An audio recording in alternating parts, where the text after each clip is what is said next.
sigo poniendo esta sangre en tierra, este corazón que bate su parche, sol y tinieblas, para continuar caminando al sol por estos desiertos, para recalcar que estoy viva en medio de tantos muertos, para decidir, para continuar, para recalcar y considerar.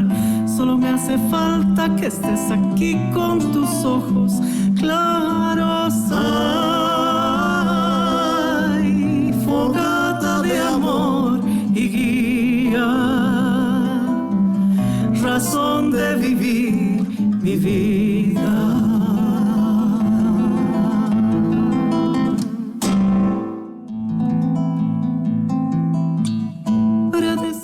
La bienvenida a un hermano también, al embajador de Rusia, Mikhail Ledenov. Gracias por estar aquí, por venir hasta esta montaña. Yo tengo muchos hermanos y entre ellos están los rusos, los ucranianos, los norteamericanos, los peruanos, los chilenos. Qué pena seguir en guerra. Bienvenido, embajador. Gracias por estar acá. Muchas gracias.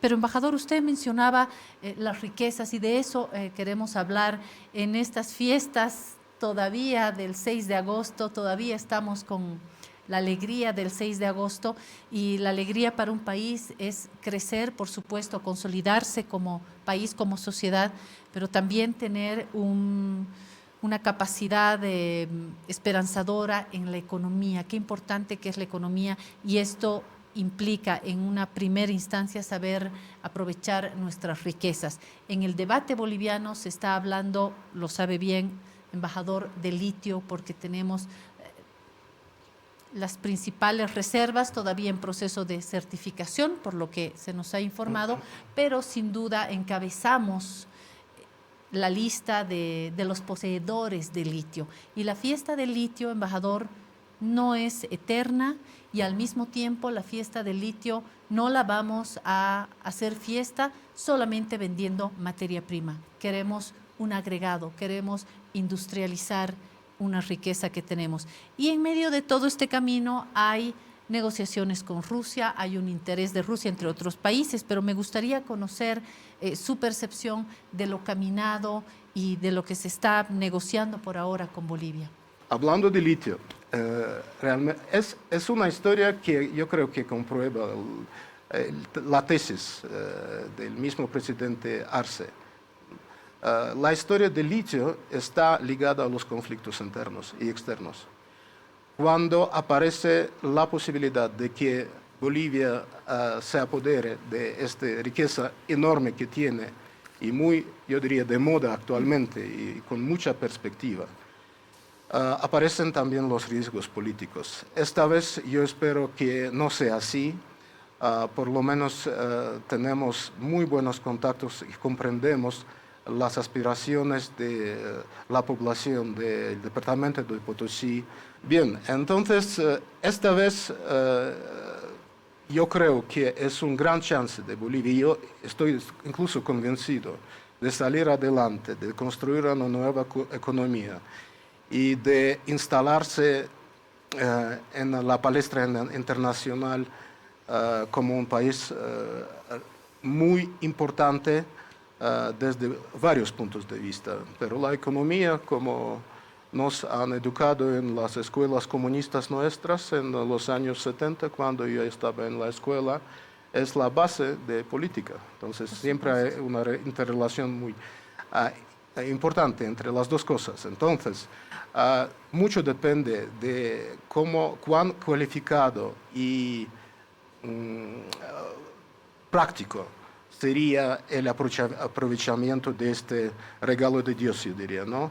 Y la historia del mismo departamento de Potosí me impresiona muchísimo porque es el departamento que más riquezas ha obtenido y es un departamento que tiene un nivel de vida y nivel de desarrollo lamentablemente no tan alto como todos nosotros quisiéramos. Las entrañas potosinas han dado mucho al mundo en riqueza, y al mismo tiempo Potosí no logra ser correspondido en todo lo que ha brindado su departamento, ¿no? Una historia muy triste, y yo creo que se va a cambiar. Esperemos que sí. ¿Cuáles son los proyectos ya avanzados? Porque se ha hablado hace un tiempo ya de inversiones en la industrialización del litio en Bolivia. ¿Cómo andamos? Y lo hago, embajador, acordándome de un reciente diálogo en el canal de televisión Aviala, bajo la conducción de mi colega Gringo González, que logró reunir al ex vicepresidente Álvaro García Linera y al actual vocero presidencial Jorge Richter, y hablaron de litio y coincidían en que esta vez no vamos a vender solamente materia prima, lo vamos a hacer con un compromiso firmado en contrato de un proceso de industrialización, por lo menos en más de dos etapas. ¿Entiende usted, embajador, esa necesidad que tenemos y cómo estamos conduciendo estos procesos Bolivia-Rusia, Rusia-Bolivia? Realmente yo aquí no pinto mucho, porque eso es la política nacional de Bolivia, y yo incluso preferiría no entrar en eso, porque lo que yo sé muy bien, que los dueños de litio son los bolivianos. El gobierno de Bolivia está estableciendo las reglas, y nosotros solamente somos los que las cumplimos y ofrecemos nuestros servicios. Nosotros tenemos esta tradición de crear nuevas industrias en varios países. Y en este caso podría ser que nosotros ayudemos al gobierno boliviano, al pueblo boliviano, de crear esta nueva industria utilizando nuestras tecnologías. Yo lo quería destacar, que estas tecnologías son muy ecológicas, y hay un gran problema de agua, del suministro de agua y del impacto ecológico sobre todo el conjunto de territorios, no solamente Potosí. Entonces, nosotros ofrecemos esta tecnología muy delicada en cuanto al impacto ambiental, muy importante destacarlo. Y otras cosas también, o sea que el efecto es, la eficacia de nuestra tecnología es muy alta, pero es lo que nosotros ofrecemos, y ofrecemos también la colaboración en plan de preparación de los especialistas bolivianos que trabajarán en estas plantas que vamos a construir, ¿no? Y empezamos a construir ahora. Entonces, nuestra idea no es traer los especialistas de Rusia, no es hacer algo ruso, diríamos, en Bolivia, una empresa rusa en Bolivia, más bien crear las condiciones para que los bolivianos puedan aprovechar de litio, que es una riqueza inmensa, de la mejor manera posible. Somos unos consultores y somos los proveedores de tecnologías, nada más. Vamos a tener ahora una entrevista. Tengo ya acá, le doy la más cordial bienvenida a la doctora Nila Heredia. Doctora, ¿cómo está? Buen día, bienvenida a Piedra, Papel y Tinta, a La Razón. Con la doctora vamos a hablar, amigos, del último congreso de la Federación Latinoamericana de Familiares de Detenidos y Desaparecidos, que se llevó hace poquito nada más, se llevó adelante en Buenos Aires, en la capital de la República Argentina. Doctora, cuéntenos cuáles son las principales conclusiones de este congreso. Sí. En realidad, la Federación Latinoamericana de Familiares de Detenidos y Desaparecidos es una institución que se formó en 1981.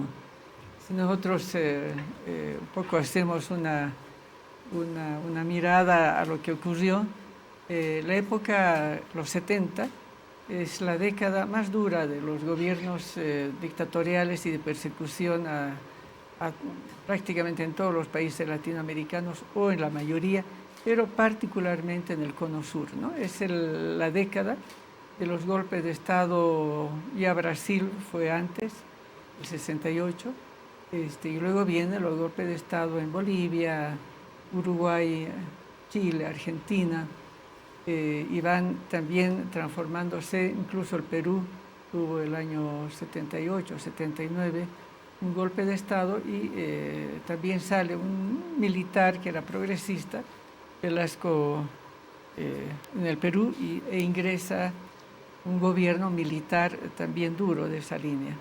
Entonces, el Plan Cóndor se caracterizó por una terrible persecución a todos los partidos de izquierda, particularmente los grupos armados, y al mismo tiempo a la persecución a todos los movimientos sociales, partidos, etc. Recordemos que en Bolivia el golpe más duro fue el del 71, el Convance, y que salió el 78, pero no terminó ahí las dictaduras, sino continuaron con golpes de Estado en su momento, el que fue ministro de gobierno, ahorita no lo recuerdo, luego Natuch y luego García Mesa. Entonces, en esa época se da una particularidad, además de la persecución, el apresamiento, el asesinato, la tortura, que aumenta en una proporción terrible, sino también la desaparición. O sea, presos políticos que eran apresados y luego desaparecidos. Por eso es que el año 81 se forma la Federación de Familiares, porque el hecho era tan grave que desaparezca, ¿no? Es decir, no había. Y el lugar donde hubo un número importante fue en la Argentina. También ocurrió en Guatemala y El Salvador, Guatemala particularmente, pero la Argentina se dio en una cantidad, pero un hecho tan especial que inclusive desaparecen niños, ¿no? Que eran las mujeres que estaban embarazadas, que no se sabe qué pasó con ellas y tampoco los niños. Entonces, eso marca, ¿no?, la formación de la federación. En estos años, una tarea muy importante que tuvo fue, aparte de la investigación y el juicio a los responsables, a las dictaduras, sino también incorporar el tema jurídico en los códigos jurídicos a nivel mundial y a nivel de los países, ¿no? ¿Por qué? Porque la figura del detenido desaparecido no había. No había, ¿no? En los códigos penales está el asesinato, el crimen, etcétera, ¿no es verdad? Pero ¿qué pasa con la persona detenida y que luego está desaparecida? No hay esa figura, o no había esa figura. Entonces, y por ello mismo, si alguno recuerda, en una de las luchas en la Argentina, las Madres de Mayo que comienzan a presionar, Videla, que era el dictador, dice, es que no hay desaparecidos, no existen, no hay. Se han debido ir, pues, se han debido escapar, pero no hay la figura.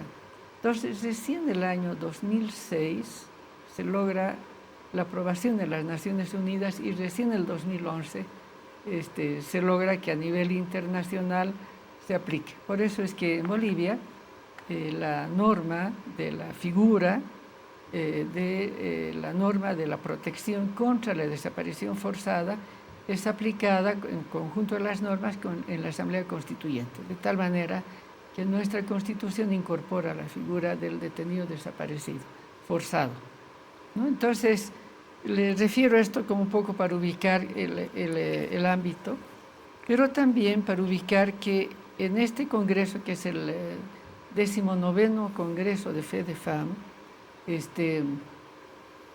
el lamento es que el número de juicios, primero, el número de explicaciones de los desaparecidos es pequeño.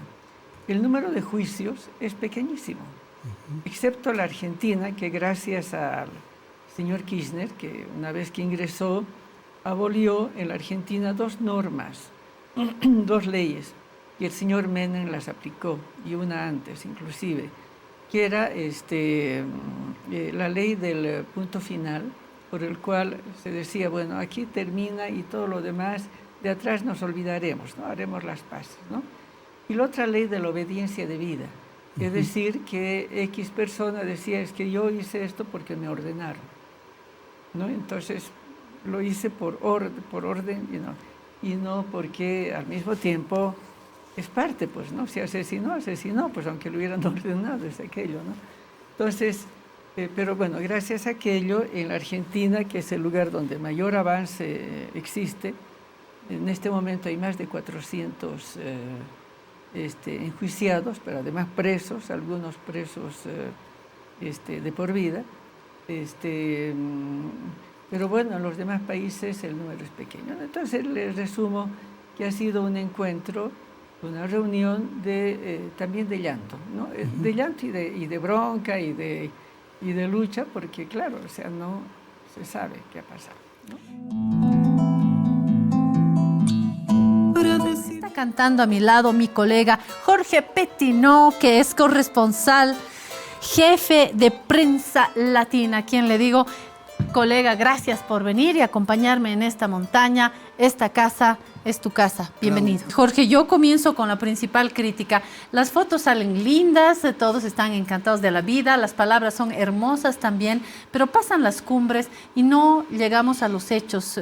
¿Coincides conmigo, Jorge? Coincido y felicito al presidente Luis Arce de Bolivia, a los bolivianos, porque indudablemente se asiste a cumbres, o sea, se va de cumbre en cumbre, se habla mucho y se plantean propuestas concretas muy pocas. En el caso de Arce, yo lo estoy observando desde la Asamblea General de la ONU del año pasado, y cada vez que va a un evento de este tipo, sea en la CELAC, sea en la ONU, sea la reunión sobre el agua, donde sea, lleva propuestas concretas. Y por eso incluso hoy en Prensa Latina yo titulo Bolivia con propuestas concretas. Él hace 7 propuestas muy importantes y con los pies en la tierra. A mí me parece que debe ser así. Yo soy cubano, recuerdo en la época de Fidel Castro, y Fidel siempre se quejaba de que era de cumbre en cumbre, pero no se aterrizaba. Y en el caso de Bolivia, yo veo que están planteando propuestas concretas para solucionar los problemas. ¿Cómo resumiríamos la propuesta boliviana o digamos que los 3 puntos principales de esta propuesta? Por ejemplo, yo pienso, primero, institucionalizar la OTCA. O sea, como tiene el ALBA, que tiene un secretario general que mantiene todo el tiempo, da seguimiento al tema, bueno, eso se pudiera hacer, o sea, concretar los temas. Segundo, para mí es muy importante que siempre se tenga en cuenta al enemigo principal.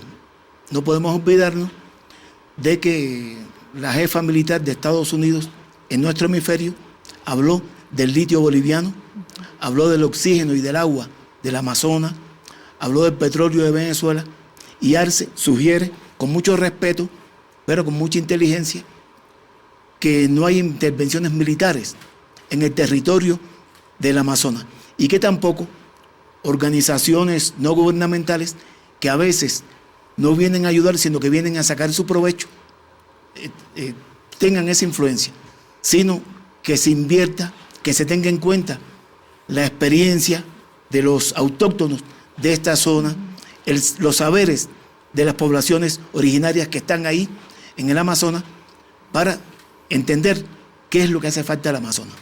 Me parece que esos son puntos muy importantes, además de todo lo que él plantea en relación con la integración de los 8 países de la región, incluso de la CELAC también él lo plantea, para con ciencia, tecnología e innovación contribuir a la solución de los problemas del Amazonas, que no son solo de los latinoamericanos, porque se habla de que el Amazonas es el pulmón del mundo, pero los países industrializados también, y él se lo plantea, deben financiar el daño que han hecho, porque son siglos de daños, y gracias a eso se han industrializado a cuenta del oro, del petróleo, del gas, del estaño que han sacado de acá, y ahora quieren sacar el litio también.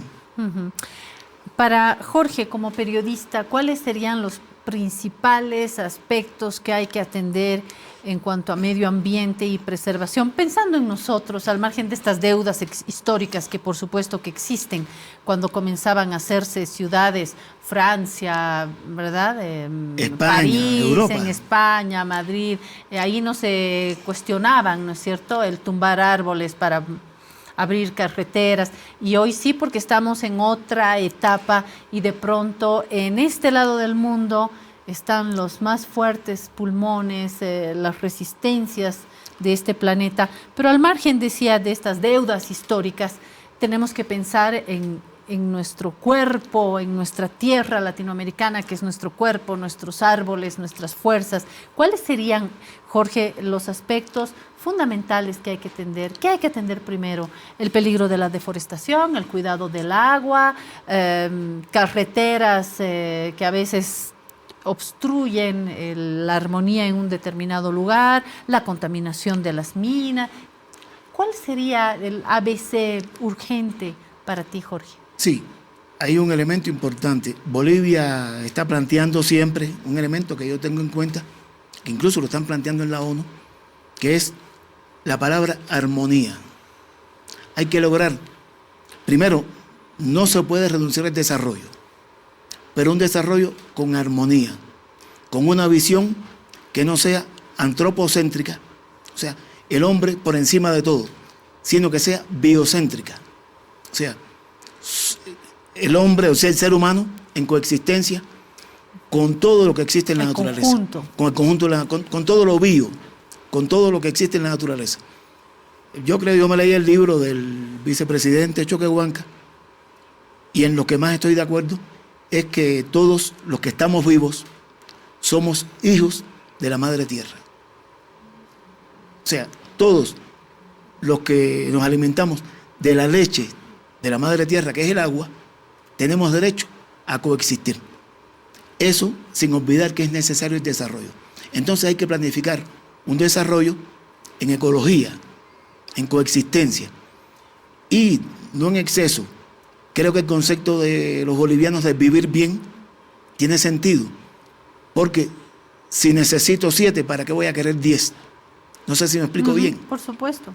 ¿Qué es lo que sucede en el mundo? Y en realidad, a él se lo dice ahí, el capitalismo está, y no hablo de política, estoy hablando de un sistema económico que está generando múltiples crisis. Son muchas crisis.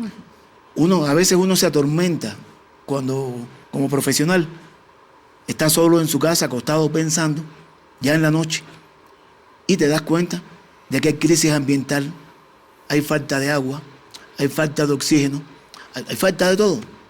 Por no hablar de la crisis económica y las guerras. Y lo social. Se va la segundita en este Piedra, Papel y Tinta con esta linda cueca de regreso de Matilde Casasola, interpretada por Vero Pérez. Me voy a esta segunda parte para hablar de libros. Estamos viviendo la feria del libro. Yo tengo un súper texto que acabo de recibir como regalo y que quiero que lo enfoquen, por favor, porque es un libro con una tapa maravillosa. ¡Qué linda tapa! Resistencias, culturas, memorias y luchas, mujeres, letras e imágenes de nuevo tiempo. Hay ensayo, crónica periodística, cuento, poesía, dramaturgia, fotografía, historieta o cómic, audiovisual. ¿Entra todo eso en este texto? Yo creo que sí, porque es un texto gordo, limpio, se ve que está bien editado. ¡Qué maravilla! Me han adelantado mi Navidad y con esta alegría voy a presentar a mis invitadas hoy. Son 3 mujeres que nos van a hablar de este proyecto. Quiero, en primer lugar, agradecer aquí a Vanessa Karina Alfaro, ganadora del primer lugar de la categoría de dramaturgia. El título de la obra, La mujer del albañil. Qué lindo título, gracias, bienvenida. Ganadora en esta 7ª convocatoria de letras e imágenes de Nuevo Tiempo. Y felicidades y gracias por estar acá, Vanessa. Gracias a ti por invitar. A su lado está Milenka Turrico, también súper joven, gestora cultural, editora del libro Mujeres, Resistencias, Culturas, Memorias y Luchas. Qué trabajo, un texto hermoso, se nota que está cuidado, es un gusto tenerte también, Milenka, las tuteo porque las veo tan jovencitas, así que nos vamos a tutear. Bienvenida al Piedra, Papel y Tinta. Muchas gracias por invitarnos, por recibirnos, para hablar de esta maravillosa producción. a ustedes por venir hasta esta montaña. Termino a mi izquierda con Denise Velázquez Silva, comunicadora del Centro de la Revolución Cultural, y decirle gracias por este texto que acabo de recibir. Lo voy a ir hojeando un poco, les voy a ir mostrando. Están todos estos géneros. Qué linda propuesta, qué linda edición. Cuéntanos la historia de esto. ¿Cómo llega a las manos? Claro sí, que sí. cómo tiene vida, porque hoy es un verdadero triunfo parir libros, ¿no? Y ustedes lo han parido, nunca mejor dicho, mujeres han parido un gran proyecto. Estoy muy contenta. Bueno, primero, Claudia, agradecerte por el espacio y comentarte que este libro es producto de la 7ª convocatoria de Letras e Imágenes de Nuevo Tiempo, que lanzó la Fundación Cultural del Banco Central de Bolivia a través del Centro de la Revolución Cultural. Y hay que recordar que el año pasado también sido muy importante para las mujeres porque hay un decreto del 2022, el año de la Revolución Cultural, por la despatriarcalización, por una vida libre de violencia contra las mujeres. Es así que la temática ha titulado Mujeres, Resistencias, Culturas, Memorias y Luchas. Denise, ¿has estado desde el inicio en todo este proceso? Claro que sí, como Centro de la Revolución Cultural, esta es la 7ª convocatoria, ¿no? Y para nosotras como mujeres plantearlo en ese año que ha sido decretado de las mujeres y demás, y para sobre todo recordar las luchas que han tenido, ha sido muy importante, ¿no? Es así que se han recibido 300 propuestas de diferentes colectivos, mujeres artistas, etcétera, etcétera, y de esas 28 han sido seleccionadas y que se plasman en este libro. ¿Cuál es la estructura de este texto? Porque hay toda una parte más teórica al inicio, se explica. ¿Cómo se lee este texto? ¿Nos cuentas? Este texto, como tú lo decías a un inicio, ¿no? Tiene ensayos de primero, segundo y tercer lugar de las ganadoras, tiene dramaturgia, que acá la tenemos a Vanessa, que es una de las ganadoras con el título que ya te llama la atención desde el inicio. Tenemos también poesía, crónica periodística, cuento. Y también tenemos la parte de imágenes, ¿no? Que es de Paola Lambertini, con su obra titulada Diosas del Uchupacha, que también lo estamos viendo en las imágenes. Comentarte que también tenemos las fotografías de las ganadoras del primero, segundo y tercer lugar en fotografía artística. Ediciones hermosas. Ahí está, las estamos mostrando. Exactamente, fotografía testimonial y fotografía artística. Es así, de esa manera que se puede leer este libro, que uno diría, pucha, qué gordo, de qué tratará, ¿no? Pero lo que contiene son las reflexiones, el análisis que han realizado a través de estas ramas artísticas y nos han presentado y tienen esta propuesta, ¿no? Esto cuesta dinero, todo ha sido con el financiamiento del Banco Central, de la Fundación Cultural. Sí, en una parte sí, porque se ha reconocido a las obras ganadoras en toditas las categorías que hemos mencionado, de 10.000 bolivianos al primer lugar, al segundo lugar con 7.000 y de 4.000 bolivianos. Pero en esta parte hago un paréntesis para agradecer a Oxfam Bolivia y a la coordinadora de la mujer, porque ellos han sido quienes se han encargado de publicar este libro, de tenerlo impreso y que va a ser de distribución gratuita. Con una mirada comprometida a la mujer, ni qué decir de la coordinadora de la mujer, pero Oxfam también, y lo ha demostrado con varias investigaciones. Hablemos de la historia ya, bueno, hablemos con la ganadora, a ver cuál ha sido la historia en todo esto, cuál ha sido tu historia en la creación y luego en ser seleccionada, en fin. Bueno, La mujer del albañil empieza con esta mirada que tengo, ¿no? A mujeres que hacen trabajos que no son los tradicionales de mujeres, ¿no? Y como muchas veces ellas están como no reconocidas en ese su trabajo, ¿no? Tal vez es parte también de mi biografía, o sea, yo he sido albañil, pero sí me he considerado que a veces mi trabajo no es reconocido solamente porque soy mujer. Entonces quería hacer ese como juego, ese juego de roles, digamos, ¿no? Cuestionarlo. ¿Y cómo lo has hecho? ¿Cómo lo has hecho? Bueno, obviamente desde mi pequeña investigación sobre estas mujeres que trabajan como albañiles, digamos, y desde esta sensibilidad, ¿no? ¿Ha sido difícil acercarse? porque al mismo tiempo que es invisibilizado el trabajo, están arrinconadas en su cotidiano, ¿no? Una de las descripciones que me ha marcado en este trabajo cotidiano es, por ejemplo, el hecho de que estas mujeres ni siquiera tienen un lugar como distinto al de los hombres para cambiarse, ¿no? Tienen una misma situación cotidiana de arrinconamiento en sus trabajos, ¿no? No tienen ni siquiera los mismos derechos o las mismas comodidades que los propios albañiles. ¿Cómo te has acercado? ¿Ha sido fácil, no, el encuentro con este mundo? La verdad es que no ha sido fácil, pero he tratado de hablar con ellas más que de su profesión, sino acercarme a ellas como mujeres, digamos.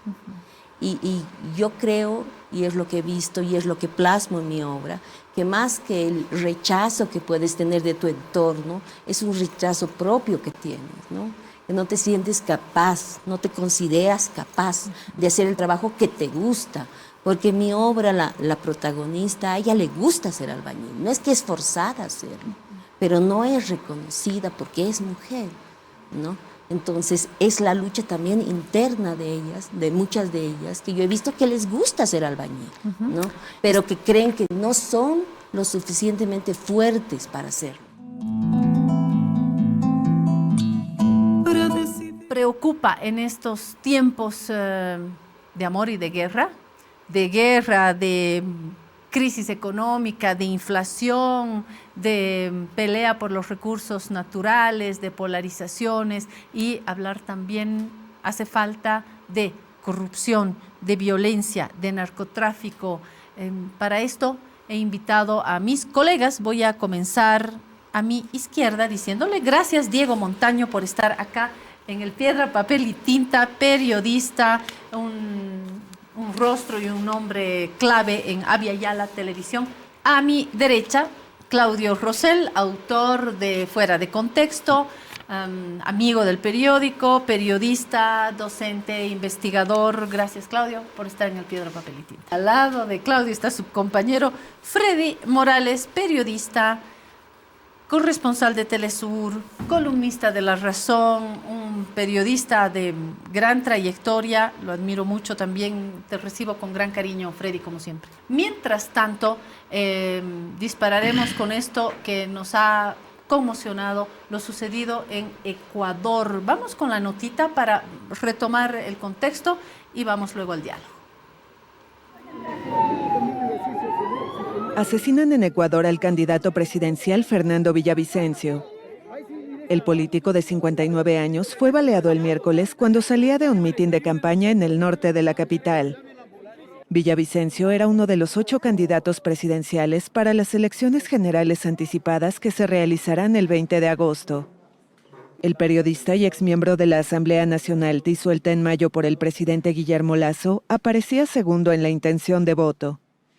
El mandatario prometió que se actuará con todo el peso de la ley y convocó a la sede presidencial al Gabinete de Seguridad, así como a los titulares de los organismos estatales como la Máxima Corte de Justicia. Con estas dos informaciones creo que ponemos la mesa.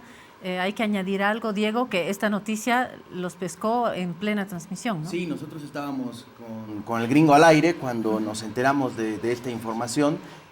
Información que además viene acompañada de una seguidilla de atentados contra diferentes candidatos. Hace semanas el asesinato de un candidato a alcalde de Revolución Ciudadana, del correísmo, también un atentado en mitines. Perdón, y ahí estaba una deportista que saludaba al alcalde, estaba en el mismo acto y sufrió también la violencia, ¿no? Es decir, la violencia se convierte en la protagonista de los actos políticos. No solamente en el Ecuador, lastimosamente. Recordemos, en el Brasil también hemos visto concejalas asesinadas por seguidores de Bolsonaro. Es decir, estamos llegando a niveles en los que no hay marcha atrás. Y lo preocupante es eso, que la violencia se apodere del debate, diríamos, político, ¿no? Ante la ausencia del debate político, se recurre a la violencia. Y con estas informaciones lamentables, o sea, un candidato a la presidencia a 10 días de las elecciones, asesinado en un acto político.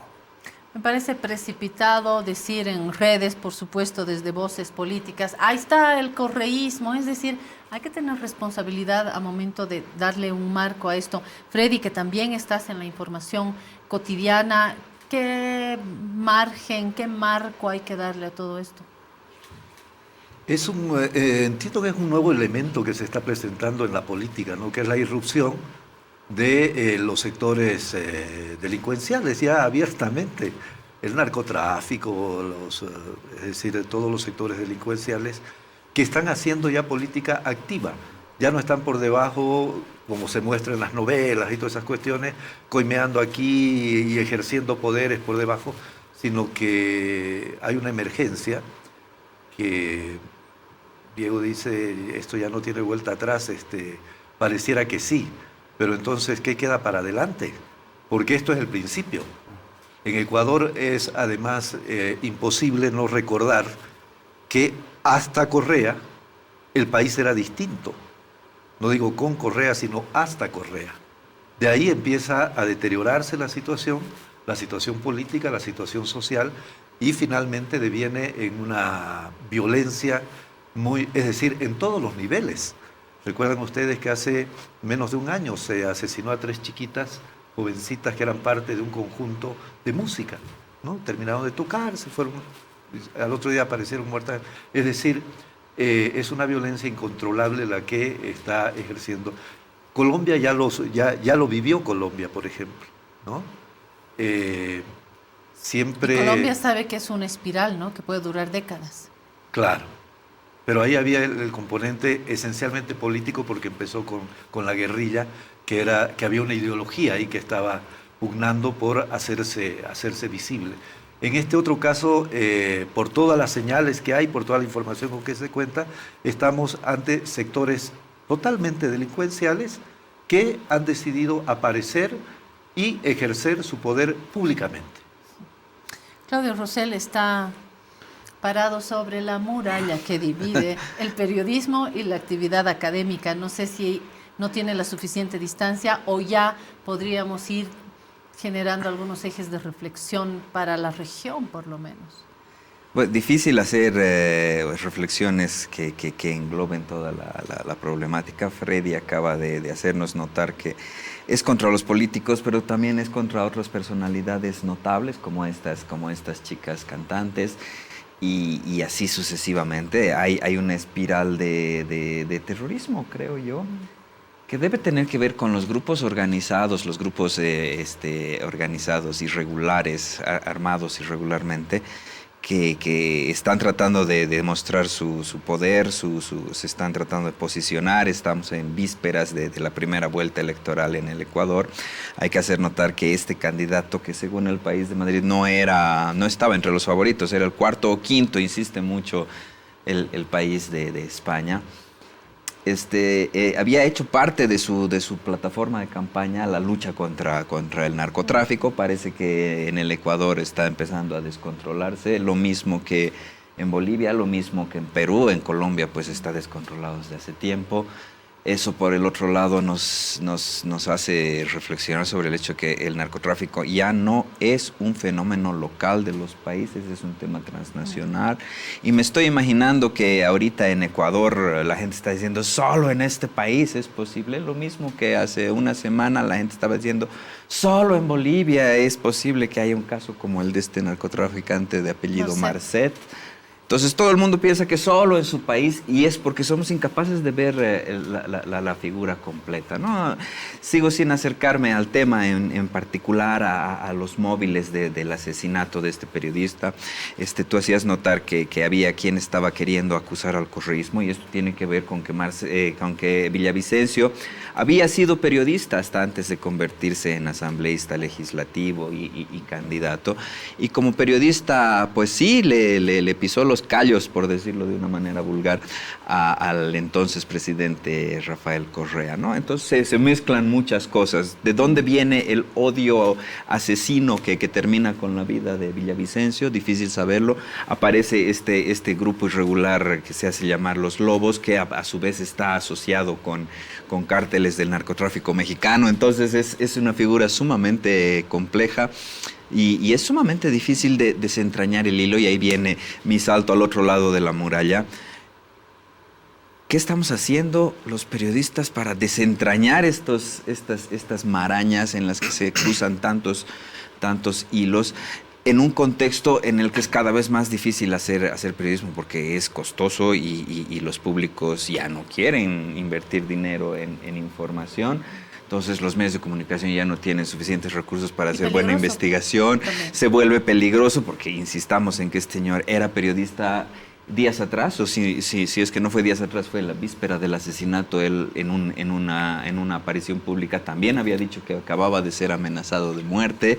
Entonces realmente se cruzan muchas cosas, y a mí lo que me preocupa es que este tema en la región latinoamericana, en el resto del mundo, dejará de ser un tema dentro de 2 días, y probablemente en Ecuador deje de ser un tema en un par de semanas o en vísperas de las elecciones como mucho. Y es porque no hay recursos para darle seguimiento a estas cosas, ¿no? Entonces quedará como una herida en la sociedad, pero nunca se resolverá, y yo no sé si los políticos de hoy están en condiciones de generar iniciativas para ponerle freno a esto que bien ha caracterizado Freddy como una espiral. Y traigo un par de elementos más sobre esta mesa, siguiendo este mismo diálogo y este mismo hilo. Por un lado, ¿qué hay detrás? Hay muchos elementos y mezclados, pero esencialmente estamos hablando de una violencia detrás de la cual hay ideas, ideologías armadas, o esencialmente narcotráfico, esencialmente ya una luz roja que nos indica que el narcotráfico nos está penetrando de manera transversal. Por eso me parece, y pongo esta opinión más sobre la mesa, que es irresponsable de parte de algunos expertos, analistas, opinadores, pónganle cualquier etiqueta, lo he visto en la televisión, que dicen: Marcet está en Bolivia porque aquí tiene refugio. Un militar lo dijo.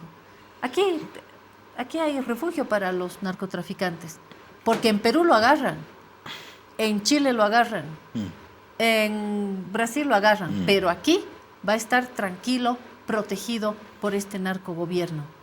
Por favor, no le vamos a echar flores a ningún gobierno, pero hay que tener un mínimo de responsabilidad si queremos mirar de frente esto que nos está atravesando. Pero vuelvo al inicio, ¿qué hay detrás de esto? ¿Hay ideología? ¿Hay grupos armados narcotraficantes? ¿O hay una lucha política? O, como dice mi autor favorito, el Chavo, las dos cosas. Yo creo que es una combinación de todo, ¿no? Porque los atentados no han sido a una fuerza política. Contradiciendo un poco a la nota de AFP y en la línea que decía Claudio, no era el candidato favorito, es decir, no iba a llegar a ser presidente. Entonces, por ahí, las amenazas que él podría hacer como bandera de campaña no se podrían materializar porque era muy complicado. Entonces, hace un par de semanas hubo también un decreto de estado de excepción, también en el Ecuador, por motines más bien en cárceles. Hace un par de meses, una tropa de sicarios empezaron a repartir balas en un puerto, sin ninguna aparente conexión con nada. Es decir, el Ecuador se ha convertido en los últimos, por lo menos, 8 años, en el país más violento de la región. Pasó de estar en un 5º lugar en violencia a un 2º en la región.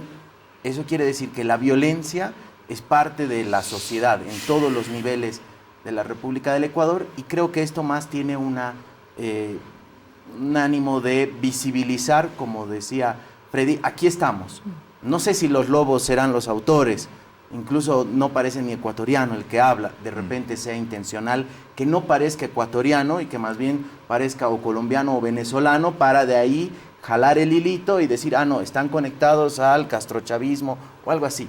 Es decir, nada que lastimosamente no hayamos visto antes. Así es. Y para pasarle la palabra a Freddy, la solución no puede ser, y lo menciono porque lo he escuchado, hoy en la mañana lo he escuchado. Claro, así están reventando las cosas en Ecuador y después critican a Bukele. Bueno, en El Salvador, Bukele y sus famosas cárceles tampoco son la solución, porque si no nos vamos a agarrar a balazos y no va a quedar nada, Freddy. Es extremadamente complejo el tema de la delincuencia en general, pero sobre todo la del narcotráfico, porque no entiende que el primer impacto es que los intereses son económicos. El segundo es de poder, el uno va con el otro. Y digo que es muy complejo porque los medios de comunicación, como señalaba Claudio, tienden, por la polarización política que hay en este momento en el país, por ejemplo, tienden a señalar que está empezando a ocurrir, ¿no? Es nuevo la protección al narcotráfico en Bolivia, es nuevo el narcotráfico, que nunca antes, que hablan a parlamentarios del narcoestado, pero si uno revisa un poquito, tenemos cantidad de escándalos, el MNR, el MIR. Es bueno recordar, por ejemplo, porque la memoria es muy frágil, parece, que Jaime Paz, entiendo que ha sido el único presidente de este país a quien Estados Unidos le cesó la visa por 5 años por problemas de narcotráfico. Y hemos visto a un político que ha marcado en la política boliviana, Oscar Eid, que ha pasado años en prisión. Por eso hoy a mí también me sorprende, Freddy, al hijo de Jaime Paz, que tiene su propia carrera política, pero hablar de la penetración del narcotráfico como si esto hubiese entrado ayer, además, nada menos que el hijo de Jaime Paz. Es decir, tenemos que tener un contexto también más amplio para comprender, ni achicar lo que existe en este momento en el país, ni invisibilizar. Creo que hay que mirar de frente con honestidad, ¿no?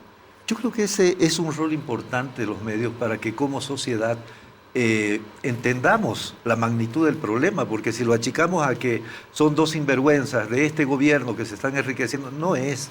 Es decir, pueden haber los 2 o 20 sinvergüenzas, pero no es que está empezando ahora y que este es un mal ideológico de esta administración, de este tipo de administración de gobierno. Esa es una tontería. Es decir, hay huanchaca, hay las toneladas de cocaína de Barbachoca, que son los hitos más destacados, digamos, ¿no? Pero los escándalos de narcotráfico son recurrentes.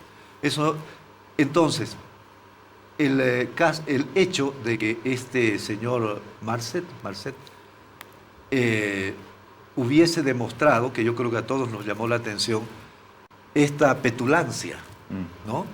De mandar un video, de hacer un video, de que generosamente se difunde, ¿no? Los medios lo difunden como si fuera la palabra del Papa, por lo menos. Ahí está. ¿No? Exactamente. Entonces, esto desfigura el problema y evita que todos tengamos una posición relativamente informada para analizar de una manera relativamente sensata lo que está pasando. Y qué difícil pedirle sensatez hoy a los políticos cuando tenemos las propias acusaciones dentro del MAS. O sea, ¿con qué cara dentro del universo masista le van a pedir sensatez a Comunidad Ciudadana, a Creemos, que son sus grandes adversarios, cuando dentro del propio MAS están acusándose unos a otros, que era así, pero desde que está Arce el no sé qué, y terminamos con un Carlos Romero diciéndole al ministro de Gobierno, ¿quiere que se lo agarre? ¿Quiere que él haga el trabajo por usted? O sea, así difícilmente, ¿no?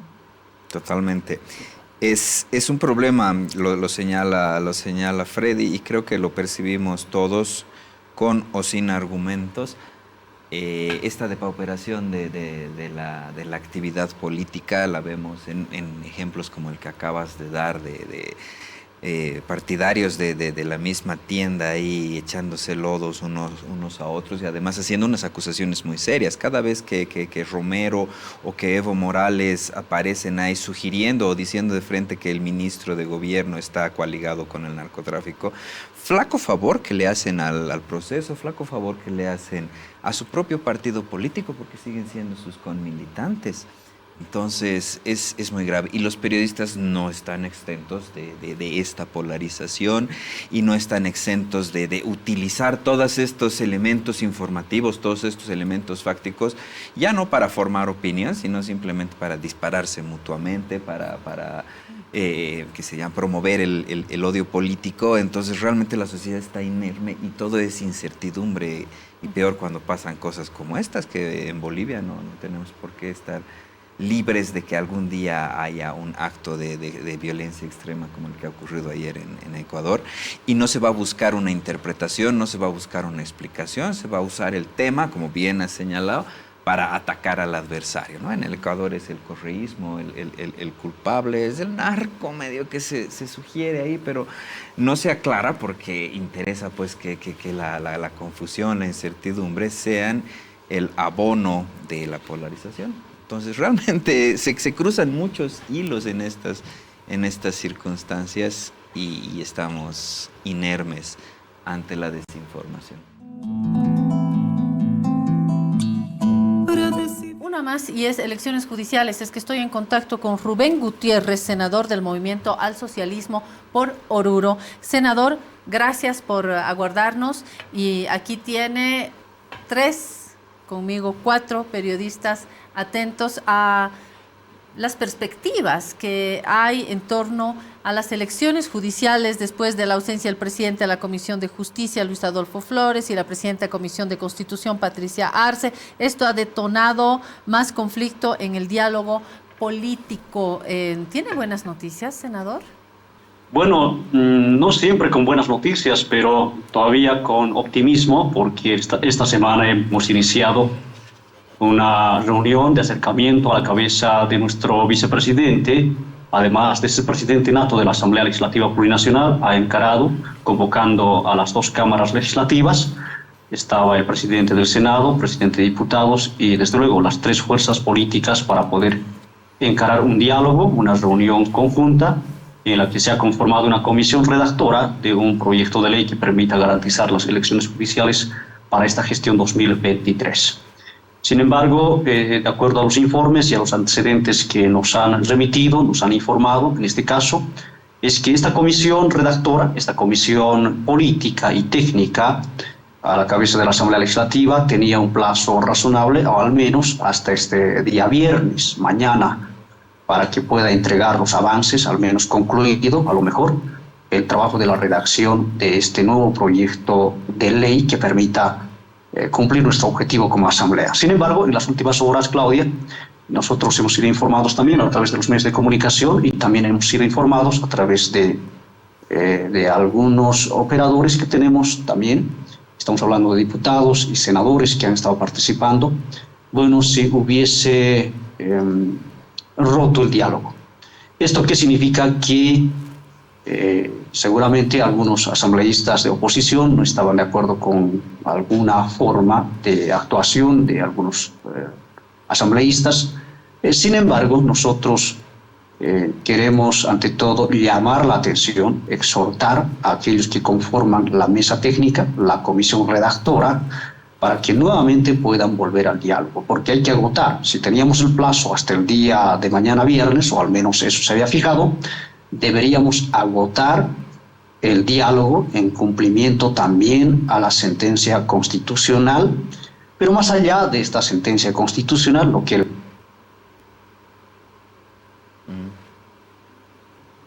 Tenemos un problema con el sonido, senador. Si podemos retroceder un poquito, repetir la última parte, por favor. Se cortó el sonido estos últimos segundos. Sí, le decía, deberíamos intentar todavía reinstalar, retomar el diálogo, porque tenemos todavía un plazo razonable hasta el día de mañana, o al menos agotar las últimas horas, los últimos días.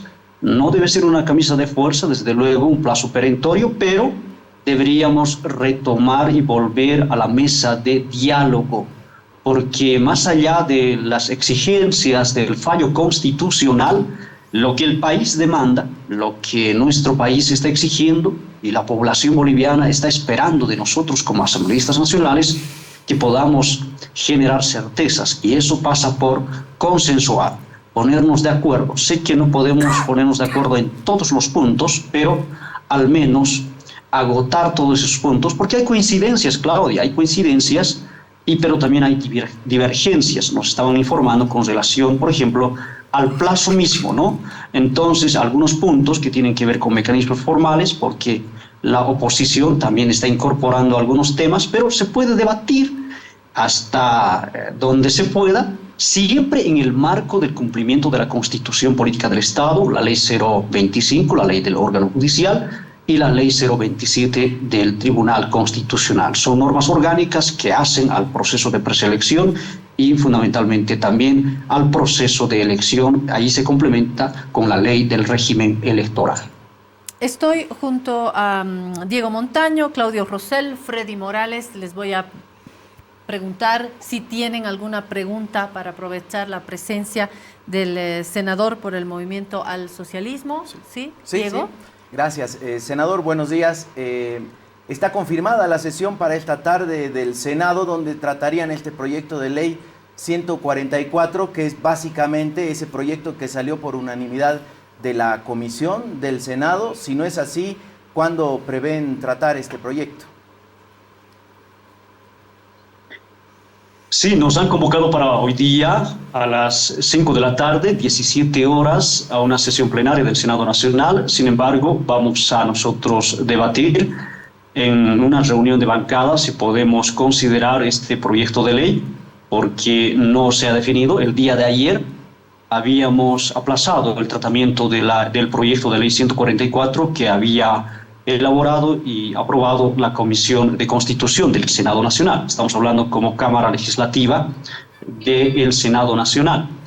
Al encontrarse una comisión técnica, una comisión redactora a cargo de la Asamblea Legislativa Plurinacional, no sería recomendable de que unilateralmente como Cámara Legislativa, como Cámara de Senadores, pudiéramos tratar este proyecto de ley, porque todavía para nosotros, o desde mi punto de vista, no debemos dar por cerrado el debate, el diálogo que se había instalado el día de ayer o el día de anteayer. En ese sentido, claro, ahí es una posibilidad que seguramente nos van a informar esta tarde, pero el día de ayer, le reitero, nosotros habíamos aprobado la moción de aplazamiento de este proyecto de ley 144 en tanto y en cuanto la Asamblea Legislativa, a través de esta comisión redactora, esta comisión de alto nivel entre las tres fuerzas políticas, pueda entregarnos un nuevo proyecto de ley que permita consensuar y que permita lograr los 2 tercios en cumplimiento a la sentencia constitucional. Para decidir si sigo poniendo esta sangre en tierra, este corazón que bate su parche, sol y tinieblas, para continuar caminando al sol por estos desiertos, para recalcar que estoy viva en medio de tantos muertos, para decidir, para continuar, para recalcar y considerar. Solo me hace falta que estés aquí con tus ojos claros. Ay, fogata de amor y guía, razón de vivir mi vida.